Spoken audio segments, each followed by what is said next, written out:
ሰላም ሰላም ተመልካቾቻችን፣ የወርቅ ዋጋን በውጪ ምን ይመስላል የሚለውን ዓለም አቀፍ የሆነ መረጃ ይዘን መጥተናል። እንደተለመደው በዱባይ በባህሬን እንዲሁም በሳውዲ ያለውን መረጃ እነግራችኋለሁ። በአሁኑ ወቅት በዓለም አቀፍ ገበያ የወርቅ ዋጋ ምን ላይ ደርሷል የሚለውን በመረጃው ላይ ትመለከታላችሁ። ከዛ በፊት ግን በዓለም አቀፉ የወርቅ ዋጋ ላይ ተጽዕኖ የሚያሳድሩ ነገሮች ምንድናቸው የሚለውን እንመለከታለን።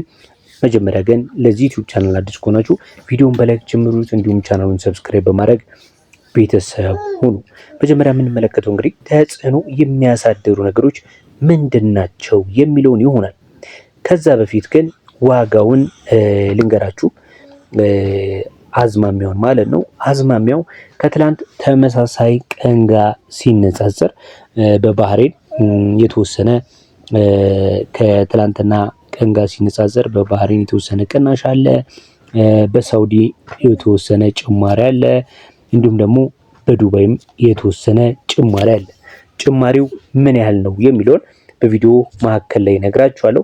ከዛ በፊት ግን ወርቅ ላይ ተጽዕኖ የሚያሳድሩ ከፍ እንዲሉ የሚያደርጉ ነገሮች ምንድናቸው የሚለውን ጥቂት ልበላችሁ። የመጀመሪያው ነገር ምን መሰላችሁ? ኢንተረስት ሬት ማለት የወለድ መጠን። በተለይ ደግሞ በዋናነት በዓለም አቀፍ ደረጃ የአሜሪካ ማዕከላዊ ባንክ አለ። የወለድ መጠንን በሚቀንስበት ሰዓት የወርቅ ዋጋ ከፍተኛ የሆነ ጭማሪን ያሳያል። ምክንያቱም ወርቅ ወለድ የማይከፍል ነው። የወለድ መጠኑ ቀነሰ ማለት ደግሞ ሰዎች ወደ ወርቅ ኢንቨስትመንት የማድረግ አዝማሚያ ይኖራቸዋል። ሰዎች ወደ ወርቅ ኢንቨስትመንት በሚያደርጉበት ሰዓት ላይ ደግሞ የወርቅ ዋጋ ምን ይላል ማለት ነው? ከፍ ይላል ማለት ነው። ትልቁ ምክንያት ይሄ ነው። ሌላኛው ደግሞ ስንመለከት የዶላር ጥንካሬ ነው። የዶላር ጥንካሬ እንዴት ካላችሁኝ፣ ብዙ ጊዜ ወርቅና የአሜሪካ ዶላር የተገላቢጦሽ ግንኙነት አላቸው። ዶላር በሚዳከምበት ጊዜ የወርቅ ዋጋ ደግሞ ከፍ ይላል። ያ ነው ልዩነቱ ማለት ነው። ሌላው ደግሞ ጂኦፖለቲካል አለመረጋጋት። እሱስ ካላችሁኝ እንግዲህ በዓለም ላይ እንግዲህ ጦርነቶች አሉ፣ የፖለቲካ ቀውሶች አሉ።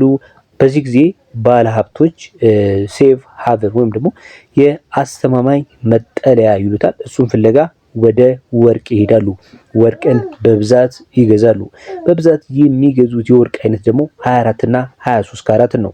በዚህ የተነሳ ደግሞ ሌሎችም ካራቶች ጨምሮ ዋጋቸው ይጨምራል ማለት ነው። ይህን ይመስላል እንግዲህ ሶስቱ ወርቅን ከፍ የሚያደርጉት ነገሮች ማለት ነው።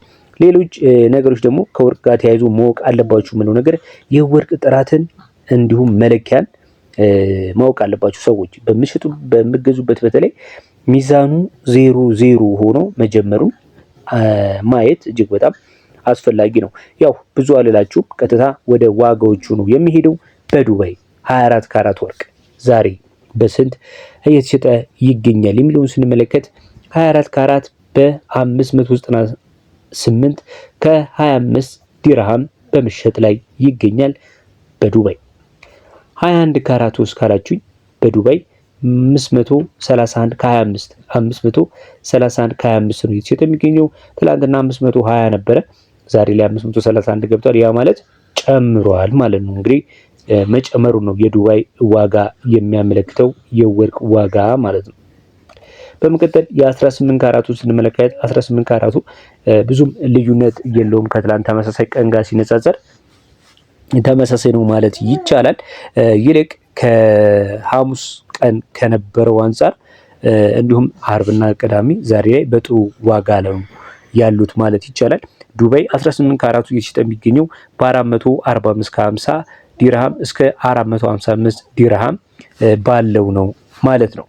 ተመልካች አድማጮቻችን እየተከታተላችሁ ያላችሁት የዛሬን የባህሬን፣ የዱባይ፣ የሳውዲ የወርቅ ዋጋዎች ምን ይመስላሉ የሚለውን እየተከታተላችሁ ነው ያላችሁት። ቪዲዮውን ላይክ ካላደረጋችሁ እንዲሁም ላይክ እንድታደርጉ ሰብስክራይብ በማድረግ ቤተሰብ እንድትሆኑ በማክበር እጠይቃለሁ። ወደ ሳውዲ ነው የምንሄደው። በመቀጠል የሳውዲ ዋጋስ ምን ይመስላል የሚለውን ስንመለከት የሳውዲ 24 ካራቱን ስንመለከት በ608 እስከ 612 የሳውዲ ሪያል በመሸጥ ላይ ይገኛል ማለት ነው። ትላንትና ከነበረው አንጻር የተወሰነ የሪያል ጨምሯል ማለት ነው። ሳውዲ ላይ ትንሽ የወርቅ ጭማሪ አለ በ24 ካራት። በ21 ካራት ስንመለከትም እንግዲህ 21 ካራቱ እንዲሁ ጨምሮ ነው ያለው። ዛሬ ላይ 523 ከ71 እየተሸጠ ነው የሚገኘው። ትናንትና ታስታውሱ ከሆነ በሳውዲ እየተሸጠ የሚገኘው 21 ካራቱ 511 ሪያል ነበረ። ዛሬ ላይ ደግሞ ወደ 11 አካባቢ ሪያል ከዛም በላይ ጨምሮ እየተሸጠ ነው የሚገኘው ማለት ነው። ይሄ አጃሂብ የሚያስብል ጭማሪ ነው ማለት ነው። በመቀጠል የምንመለከተው ደግሞ የ18 ካራቱ ነው። 18 ካራቱ ዛሬ በሳውዲ ሪያል 448 ጀምሮ በመሸጥ ይገኛል። እስከ 458 ድረስ እየተሸጠ ይገኛል። ይህም ከትላንት ተመሳሳይ ቀን ጋር ስናነጻጽረው በሳውዲ ወርቅ ጨምሯል። ዛሬ መጨመሩን ነው የሚያመለክተው ማለት ነው። እንቀጥላለን። በመቀጠል የምንመለከተው ደግሞ በሶስተኝነት የባህሬን ዲናር ነው የሚሆነው። በባህሬን ዲናር እንግዲህ 24 ካራቱ 46 ከ39 የባህሬን ዲናር እየተሸጠ ይገኛል። 46 ከ39 የባህሬን ዲናር ትላንትና 59 ነበረ። በባህሬን ገዢ በጣም ስለቀነሰ ነው መሰለኝ እየቀነሰ ነው ያለው። የባህሬን ዋጋ እየቀነሰ ነው ያለው። 21 ካራቱን ስንመለከት 21 ካራቱ ባህሬን እንዲሁ 54 ከ12 የባህሬን ዲናር እየተሸጠ ነው የሚገኘው። ትላንትና 53 ነበር። በንጽጽር የ21 ካራቱ ትንሽ ከትላንት ተመሳሳይ ቀን ጋር ሲነጻጸር ከፍ ማለት ነገር አለው። በአንድ ዲራም ይመስለኛል ከፍ ብሏል ማለት ነው።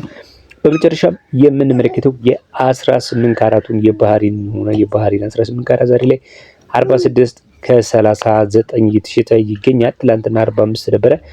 21 እና 18 ካራት ትንሽ ከፍ ማለት አዝማሚያ አላቸው ማለት ነው። ባህሬን ላይ ይህንን ይመስላል። ተመልካች አድማጮቻችን የዛሬ የዕለተ ቅዳሜ የጥር 30 ወይም ደግሞ የፌብራሪ 7 2026 ዓ.ም በውጪ የባህሬን፣ የሳውዲ፣ የዱባይ የወርቅ ዋጋ አዝማሚያቸው እንግዲህ እንደሰማችሁት ይህንን ይመስል ነበረ። እንግዲህ መጨረሻ አካባቢ እንግዲህ የህፃን ልጅ ድምጽ ከረበሻችሁ ይቅርታ ጠይቃለሁ። በሚቀርጽበት ሰዓት ላይ ያው ሌላ ጊዜ ለማስተካከል እሞክራለሁ። ይህንን ይመስላል ለዛሬ ያዝኩላችሁ የውጪ ወርቅን የተመለከተ ከባህሬን ጋር፣ ከዱባይ ጋር፣ ከሳውዲ ጋር የነበረው ይህንን ይመስል ነበር። እንግዲህ እንደነገርኳችሁ ወርቁን በምትገዙበትም ሆነ በምትሸጡበት ሰዓት ቅድም እንደነገርኳችሁ ካራቱን መመልከታችሁን አትርሱ። ካራት እጅግ በጣም ወሳኝ የሆነ ነገር ስለሆነ ዓለም አቀፍ የሆነው ወርቅ ደግሞ በምን ይለካል ካላችሁ እንደምታውቁት ከሆነ አውንስ ይባላል። አውንስ ማለት ለማታውቁ 31.10 የሆነ ግራም ማለት ነው። አውንስ ይባላል። ግራም እንግዲህ የችርቻሮ ገበያ በጌጣጌጥ ቤቶች የምንጠቀምበት መለኪያ ነው ማለት ነው። ሌሎች እንግዲህ ከወርቅ ኢንቨስትመንት ጋር ተያይዞ ሌላ አዲስ መረጃ በነገው ቀን ለመስራት ሞክራለሁ። እስካሁን ስለተከታተላችሁን ግን እጅግ በጣም አመሰግናለሁ። በተለይ በትዕግስት አንዳንድ ከስር ያሉትን ጫጫታዎች በመታገስ እንዲሁ ለሰማችሁኝ ምስጋና እጅግ በጣም ላቅ ያለ ነው። መልካም ጊዜ እመኝላችኋለሁ። በያላችሁበት ሰላም